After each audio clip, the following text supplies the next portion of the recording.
nem tudo são pedras, às vezes são flores. Às vezes não jogamos pedras, às vezes jogamos flores.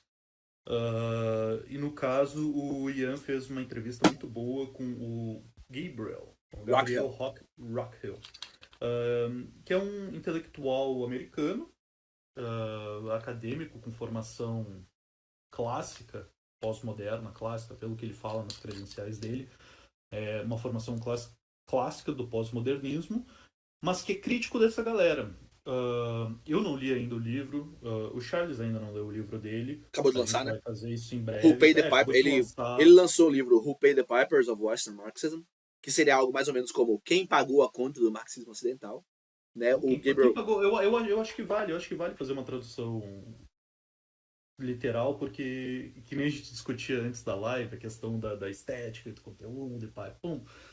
Quem pagou o flautista, né? Numa associação mesmo com o flautista de Hamelin.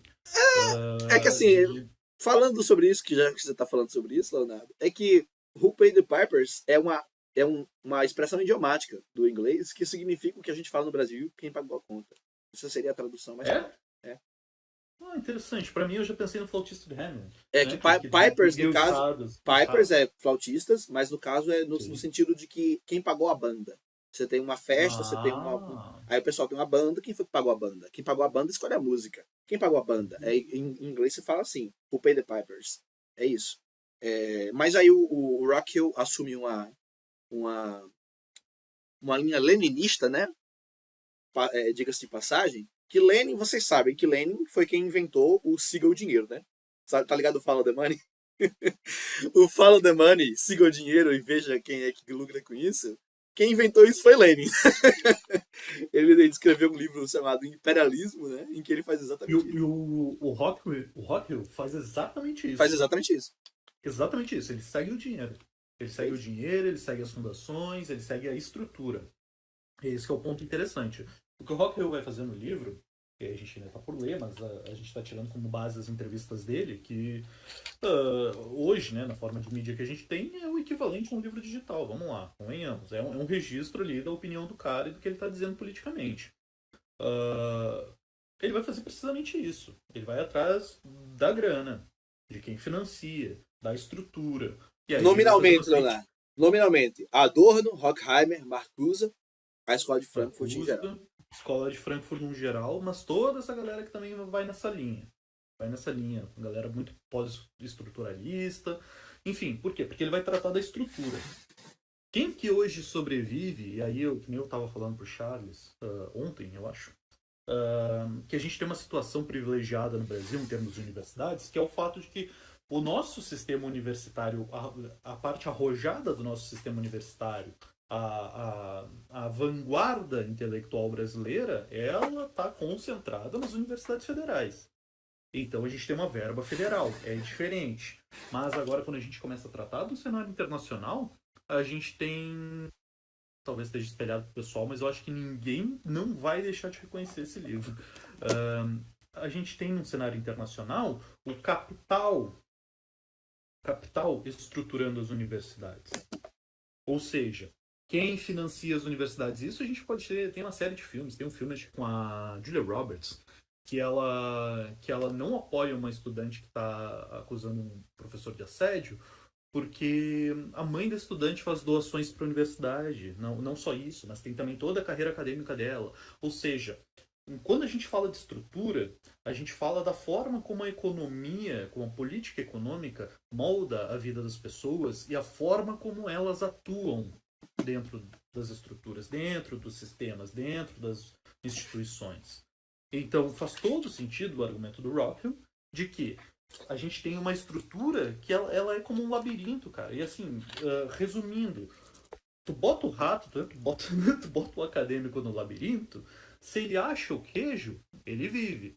Se ele não acha o queijo, ele não vive. O queijo é o quê? Fazer a linha intelectual, a praxis intelectual que fomenta a estrutura. Se tu não fizer, pau no seu cu, eu te demito. Pronto, acabou. É Existe, simples assim. É existe, simples assim. dentro da Universidade Brasileira, inclusive, existe uma. E vem pra cá, não, desculpa, e vem pra cá por influência. e vem para cá por influência. Dos Estados Unidos e da França. Em termos de estrutura, nem tanto. Nem tanto, mas por influência. Por, eu não sei porquê, daí os caras têm que ficar, porra, tipo, o safado da vida. Por que caralho isso tem que ser tão pós-moderno? Porra, tu ganhou um cargo público. E aí você negar a objetividade das relações sociais, porque o pós-modernismo essencialmente trata o marxismo como uma opinião, uma perspectiva possível. É claro que a ideia do pós-modernismo, e falando aqui de forma geral, né, claro que o Link covarde, Alexandre Link covarde, não assume que existe pós-modernismo. Daniel Cidade, pós-moderno, mas assume que existe pós-modernismo e defende a posição. Alexandre Link, covarde. O pós-modernismo, ele tem como premissa, e essa premissa não é inteiramente sem crédito, sem mérito, tem como premissa de que, olha, existem várias interpretações do mundo. Tem várias teorias, tem várias filosofias. Eu, Charles, você, cada um de nós, para a gente interagir com o mundo, a gente depende da mediação dos sentidos. E a gente sabe que os sentidos não são 100% confiáveis. Eu vejo coisas que não existem, eu penso ouvir coisas que não existem. A gente sabe disso. Então, a minha percepção do mundo, ela não é inteiramente confiável, nem a sua. Então, quem sou eu para bater o martelo do que é a verdade? Quem é você para bater o martelo do que é a verdade? Porque existem várias filosofias do mundo, religiões diferentes, filosofias ontológicas, correntes de pensamento que explicam a realidade. Qual delas está certo? Quem pode decidir? É meio que esse é o fundamento do problema. Esse é o fundamento do problema. Veja, se eu sou um marxista e você, digamos, por exemplo, é um monarquista. Bolsonarismo. Vamos lá, o bolsonarismo também é encroado de pós-modernismo. Tu vai discutir com o bolsonarista, ele vai dizer, não, isso é narrativa. Mas Fala uma veja, coisa factual e ele vai te dizer que é... eu tô apreciando Não, os só pra dar um méritos. exemplo. Eu tô apreciando os méritos do pós-modernismo. Veja, se eu sou marxista e você é um bolsonarista, por exemplo, quem sou eu para lhe dizer que você tem que aceitar a realidade ontológica da luta de classes, da mais-valia, da exploração do trabalhador? Quem sou eu? Por que você deveria acreditar em mim? Quem é você para me dizer que o Brasil precisa de um líder forte para moralizar, porque precisa ter rédea curta nos criminosos, porque bandido é bandido mesmo, tem que matar, não tem o que fazer, não existe reeducação? Porque o povo tem, a maioria dos criminosos são negros, logo o povo negro tem uma propensão ao crime. Quem é você para me dizer isso? Por que eu deveria acreditar em você? Veja, a moeda vale para os dois lados. Então esse é o dilema, esse é o impasse. E não são só dois lados. São literalmente bilhões de lados. São literalmente bilhões de lados. Aí você vai ter o melhor dos frankfurtianos, que é Habermas. Ele vai fazer um esforço. Habermas mesmo. Que é citado no doc lá do Haddad, né? O Haddad Exato. Não, o melhor dos frankfurtianos, que é Habermas, ele vai fazer um esforço para tentar superar esse problema. É o único pós-moderno que tenta superar o problema da pós-modernidade. Porque todos os outros falam, olha, tem esse problema aqui. Lyotard, Foucault, Adorno. Olha, tem esse problema aqui. Aí o Habermas. E se a gente tentar resolver o problema através da ação comunicativa? Mas aí tem um problema fundamental em Habermas. Não existe ação comunicativa se eu não sou obrigado a aceitar o que você acha, como diria o Richard Rorty. Se você não é obrigado a aceitar o que eu acho, cada um tem a sua ontologia e não tem acordo. Não tem acordo. Então, se a esquerda não assume uma posição de defesa da ciência, da realidade concreta, não existe debate. E por isso nós parabenizamos o Ian Neves por trazer a entrevista com o Rockwell, que vai trazer esse debate de criticar como existe um incentivo financeiro, um incentivo econômico por parte dos Estados Unidos, inclusive ligado à CIA, para financiar esses acadêmicos, essas linhas de pesquisa, que são chamados marxismo ocidental. Por isso o Rockwell é um losurdiano, no sentido de que Losurdo critica essa coisa do marxismo ocidental. E que seria o marxismo ocidental, segundo eles, né? No caso, um ramo de pensamento marxista ou derivado do marxismo, tal como Frankfurt. Frankfurt não se considera marxista, mas é derivado do marxismo. Existe uma grande influência marxista. só que vai ter uma maior ênfase no pensamento teórico e menos no político organizativo. E muito mais essa questão de nós temos que criticar, porque nós temos que compreender, porque nós temos que respeitar, porque nós temos que entender e tal. E fica essa punhetação eterna que tem na faculdade hoje em dia. E para chegar no que você estava falando, Leonardo, a gente tem esse problema na faculdade brasileira. Você está dentro da universidade. Todo mundo que entrou na universidade brasileira sabe disso. Todo mundo que entrou na universidade brasileira sabe disso. Se você está na universidade brasileira e você não está lendo Adorno, Marcuse, se você está defendendo Engels, Marx, se você está defendendo Hegel, você é datado. Você é datado. Eu não posso aprovar. Um professor universitário, a maioria deles não vai aprovar, por exemplo, uma orientação de tese ou de TCC sobre Engels, sobre Lukács, sobre Hegel. Claro que existem os professores, mas a maioria vai dizer, não, isso é datado. A gente hoje está trabalhando com Adorno, com Marcuse, com como é o nome do cara do Rizoma? Deleuze. Deleuze.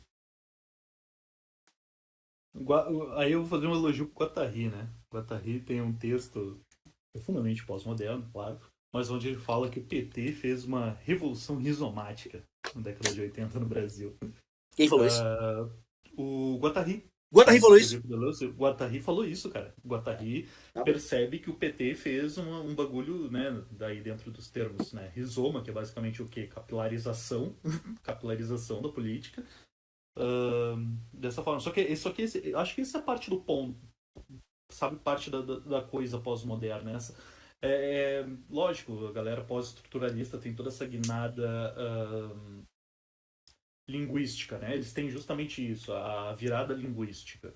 A gente vê hoje uma luta que ela tá toda dentro desse campo. Eu odeio o Wittgenstein, porque Wittgenstein é bom. E os caras se baseiam nessa merda pra fazer essa porra dessa virada ali. Que você, não, porque a palavra, porque o termo, porque não sei. Desculpa, Léo.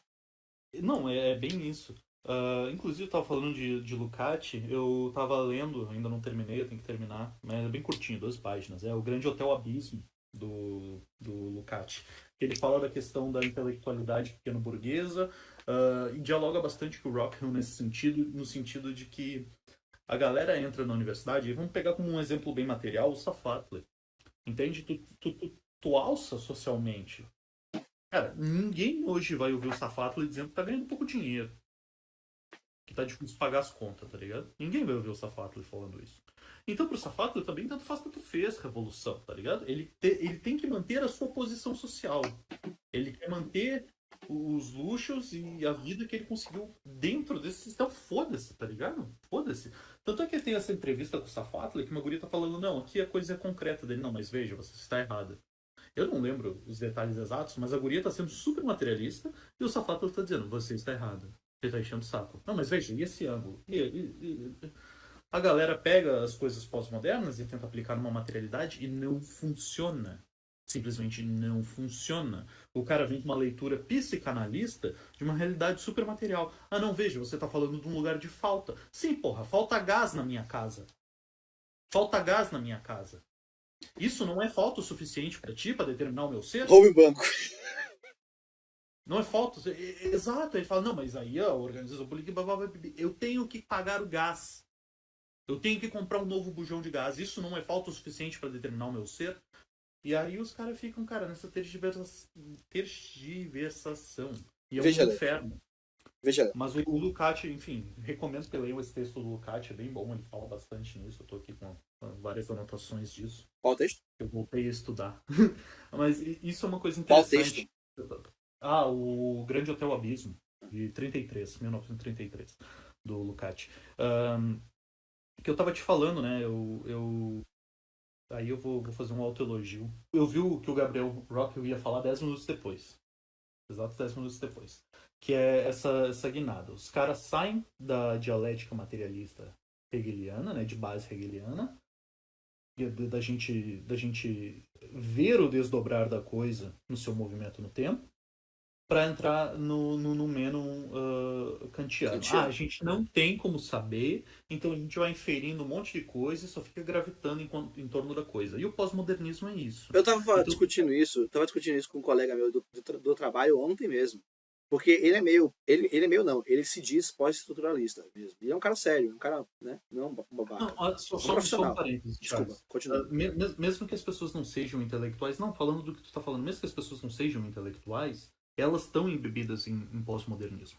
Sim, sim, é verdade. O pós-modernismo é o Zeitgeist. É o, é, É, o, o é o- Zeitgeist, exato. Aí veja, eu estava discutindo com esse meu colega de trabalho, professor também, eu sou professor, né? A gente estava discutindo exatamente isso. E eu falei para ele, cara, olha, o problema da pós-modernidade é que a gente voltou para o século XVIII, cara. A gente voltou para o século XVIII. A gente está discutindo Kant. A gente fala como se Kant não tivesse escrito uma coisa que mudou toda a história da filosofia e a gente vive na tradição posterior. É porque ele se diz marxista, esse cara. Marx é da tradição de Hegel e Hegel é da tradição de Kant. E aí, porque a gente é brasileiro, a gente Hegel tem. é superação de Kant. Exato, porque a gente é brasileiro, a gente tem um preconceito com os europeus porque eles são europeus, porque eles são colonialistas, porque eles são criminosos, porque eles destruíram a América, porque eles se acham superiores. Tudo isso é verdade.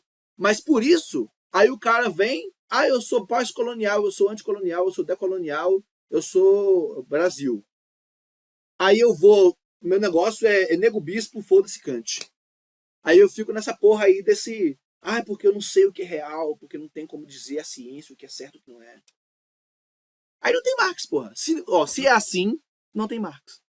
Não, e vamos lá, o Kant colocou um problema para a filosofia. Ele não disse que era isso. Ele colocou um problema. Ele falou: nós temos um problema que é a possibilidade de entrar na coisa e não gravitar em torno dela. Ou seja, eu tô aqui numa filosofia bastante fenomenológica. No Não, entanto, Kant resolveu o problema, de certa forma. Essa coisa. o que tu disse? Assim. O problema das múltiplas ontologias. Como é que eu sei? Porque o problema de Kant era que existia a polêmica do racionalismo versus empirismo. Então, o que é que, Uhum. qual é a forma Exatamente do mais Hume, pá. qual é a forma mais adequada de reconhecer a realidade? Não sei. Aí ele fala que o Hume me despertou do meu sono dogmático, porque ele provou que eu não posso, por observação, inferir qualquer coisa. E aí? O que é que eu faço? Aí ele, porra, crítica da razão pura. 1.500 páginas de crítica da razão pura. Aí você fala assim, porra, nesse sistema de Kant é possível ter conhecimento. Olha, Léo, ciência nasce com Kant. As pessoas falam, não, porque Copérnico, porque Pitágoras. Não, tudo isso. Mas ciência moderna, o que a gente chama de ciência é Kant. O que a gente chama de ciência é Kant. Aí você dizer assim, não, porque hoje em dia você fala aquele cara do, como é o nome dele? Que tem o negócio do falseamento, que o Pirula defende muito. O Karl Popper. Karl Popper. O Karl Popper embasa a atual ciência da filosofia da ciência, do falseamento que baseia os princípios do debate científico. Mas Karl Popper se baseia em Kant. A gente está falando do pós-modernismo hoje em dia é jogar isso fora. Efetivamente jogar isso fora. Richard Rorty efetivamente joga isso fora. Foucault efetivamente joga isso fora. E você vai e fala assim, não, porque eu não sei, porque o cara é europeu, porque como é que eu... Então vai tomar no seu cu. Então não tem conversa. É incrível. Tu falou uma coisa aí, questão dos europeus. É incrível como o pós-modernismo vem com toda essa questão decolonial, ao mesmo tempo em que eles engolem merda enlatada, né? Pra falar do artista, esqueci o nome lá, que literalmente enlatam um troço dele. Sim, tá ligado? Literalmente enlatam um troço dele, e aí vai. Mas é embebido desse pós-modernismo, desse pós-estruturalismo europeu. Por exemplo, o próprio Foucault, né? Ele fala da questão da disciplinatória dos corpos, blá, blá, blá, e vigilância. E o Foucault, ele joga embora toda a questão da violência física. E ele começa a falar de uma a galera segue numa tradição Foucaultiana de internalização da autoridade. O Deleuze e o Guattari vão muito por esse lado também no antiético. Só que qual é o ponto? Filho, isso não é a realidade. Isso não é a realidade. Tu entra no portal do Zacarias na internet e tu vê os caras dentro de um presídio amarrando os braços de um cara para fora da cela e quebrando os braços do cara. E quebrando os braços do cara. Isso é uma realidade no Brasil. Tu vê a PM enfiando um cara dentro do porta-malas de um carro e jogando gás lacrimogêneo lá dentro. Isto é uma realidade. Aí tu vai me dizer que não tem essa violência, que a autoridade está interiorizada? Não, cara. A situação concreta material. A estrutura coloca as pessoas nessa margem, faz elas terem que fazer certas coisas, e aí eu volto como é que é? Pro Maurício Dieter. Maurício Dieter. Inclusive, ele tem uma entrevista no... Quem é Maurício Jeter? Maurício Dieter é um criminólogo da... Acho que é da USP, aqui em São Paulo. Ah, enfim, ele é da tradição do direito. Cara, ele é muito bom. Ele tem um... Voz Ativa é o nome do programa. Tava só vinha na minha cabeça a Roda Viva. Voz Ativa. E ele tem um programa sobre essa questão. Cara, ele tergiversa sobre várias coisas. Mas, enfim, ele fala que a gente não tem solução para o sistema penal. A gente não tem solução para o sistema penal. A gente não consegue fazer. Tipo assim, né, no nível em massa, a gente não consegue fazer reinserção social dos criminosos. No entanto, o Dieter ele fala assim: não é porque a gente não consegue reinserir essas pessoas na sociedade que a gente tem que jogar fora os direitos humanos e tratar eles que nem animais. Fazer um depósito de gente. Não. Não, a gente tem que garantir os direitos básicos dessas pessoas, mas é isso, não tem como corrigir tudo. E isso é um problema muito grande hoje, por exemplo, na crítica da esquerda, a questão da segurança pública. A esquerda caiu num discurso de só humanizar a gente, que, cara, a gente que, querendo ou não, eu tenho pelo menos na minha cabeça assim, ó, a gente tem vários overlaps de, tipo, né, várias sobreposições dos 1%. A gente tem um 1% mais rico da sociedade, a gente tem um 1% da sociedade também que está encarcerada, mais talvez agora, mas 1% que está encarcerada, que é a galera que faz, cara, crimes hediondos. Então, tem vários 1%, mas enfim, tu não consegue reinserir muitas das pessoas na sociedade, no sistema carcerário, tu não consegue reinserir. Só que nem por isso tu vai, sabe, vilipendiar essas pessoas na cadeia. No entanto, a gente tem uma falência desse sistema. E a gente não consegue discutir isso enquanto marxistas porque a galera tem bebida de pós-modernismo. Aí elas, não, mas não sei o que, as condições da criminalidade, blá blá blá, blá, sim. Mas sim, a gente tem uma estrutura que empurra as pessoas para o crime. Que empurra pessoas extremamente marginalizadas para o crime. Só que aí tu vai me resolver essa porra com Foucault? Tu vai falar de interiorização da autoridade, vigilância, blá, blá, blá, blá. Porra, tu bota 50 câmeras dentro do mercado. Se uma pessoa tem fome, ela entra, ela rouba um pacote de nuggets. Ela rouba um pacote de galinha. E aí você instala um estado policial e você mata essa pessoa. Como fizeram, por exemplo, com o primo do Eduardo, do Facção Central. Sim, do Eduardo Tadeu. Então é isso. A galera sai da solução hegeliana e volta para o problema que Kant colocou. Ele colocou esse problema, tu disse que ele superou, né? Aí eu tenho que ler mais Kant, mas ele superou, mas ele colocou esse problema da gente ficar gravitando em torno do objeto e não conseguir acessar o objeto diretamente. Sim, esse problema está colocado em Kant, sim. Aí vem Hegel e fala, não, nós temos como, mas a gente também não tem que pensar tudo de forma tão linear. Cara, Hegel é gênio, pô. Hegel é gênio. Eu me revolto com um marxista que fala, eu não gosto de Hegel. Como você não gosta de Hegel? Que porra é essa? Não gostar de Hegel? Não existe não gostar de Hegel. Não gostar, mas tu vai estudar. Não é não gostar. É saber. É conhecer. É saber que o cara desvendou o movimento da realidade. E Marx se baseia nisso. Marx fala, o erro de Hegel é pensar que o espírito vem antes da matéria. Na verdade, a matéria vem antes do espírito. Mas se você considerar que a matéria vem antes do espírito, o resto é tudo como Hegel disse. Aí os caras descartam Hegel. E aí cai nessa porra desse... Deixa eu fechar minha janela que os cachorros estão latindo aqui, as cachorros da vizinha. Aí os caras caem nessa coisa de você descarta a ontologia marxista e você cai nessa porra de qualquer um faz o que quer, diz o que quer, pensa o que quer, porque é a minha realidade, porque é a minha opinião, porque é o que eu acho, porque é o que eu sinto, porque é a minha religião. Aí não tem democracia mesmo, não. Aí não tem revolução, não. Aí não tem. Não vai ter. Não vai ter. E aí o Gabriel Rockhill é sobre isso. Gabriel Rockhill é sobre isso. Gabriel Road Rock Hill sobre isso. Portanto, parabéns ao Ian Neves. A gente se estendeu muito nesse bloco. Não, Mas. agora, eu vou fazer a ponte, então. Vai lá, meta. Então, só que assim, o Rock Hill não é só essa crítica, ele também faz uma exposição, né, de como que isso se possibilita. E aí que a gente entra na questão marxista mesmo. Ser marxista não é só diagnosticar.